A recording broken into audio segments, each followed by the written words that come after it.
Mandela and Martin Luther King and the movements that they represented never claimed to be waging a campaign of decolonization. They were waging an anti-apartheid campaign for integration and equality. They said, we want to send our kids to the same schools that you send your children to. We want to drink from the same water fountains. We want to swim in the same pools. We want to hit on the same girls when we go out to clubs. That was the basis of their civil rights movement. The Palestinians are not asking for that. The Palestinians are not waging an anti-apartheid campaign as much as they use that word. The Palestinians are waging a campaign of decolonization. Now, if colonization means the movement of people into an area, then decolonization must mean the movement of people out of the area. Palestinians do not recognize Jewish belonging in the land. And until they do, there will only be war. You know, a society really has one of two choices in terms of the values that it champions and the path that it chooses.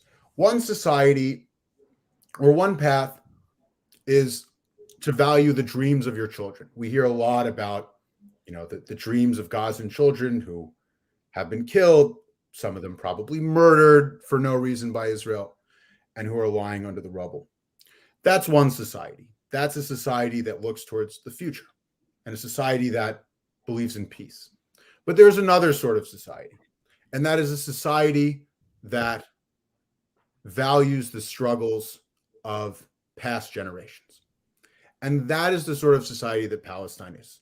They fight today because their fathers fought yesterday. They die today because their brothers fought and died yesterday. That is a society that is committed to war. It's not that they don't value their children. Of course they love their kids. Of course they do. But again, you can only choose one of these paths. And that is the path that they have chosen.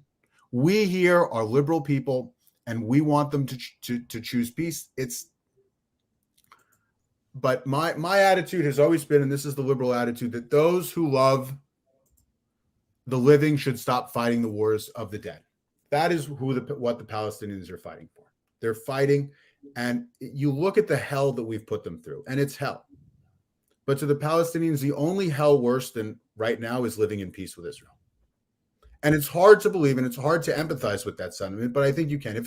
If you understand, if you can empathize with the phrase that it is better to die as a free man than it is to live as a slave, I think you can get into the Palestinian psyche.